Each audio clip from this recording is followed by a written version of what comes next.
Heja Saga! Runt plan!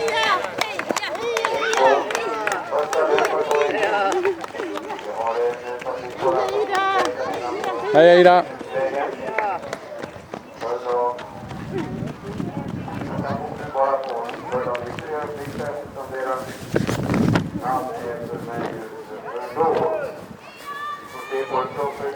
Saga! Jag vet knappt vad de ska. Det betyder att jag vill ha princip på upploppet. Hur jag ska få det får vi väl försöka hitta ut något lämpligt.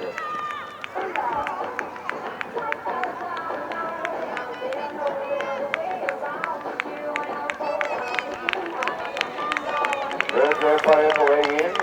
En intensiv finish. Vi har en liten löpare, en gul löpare passerat. Målgång här 565 som är Saga Petter Svängerud som vann.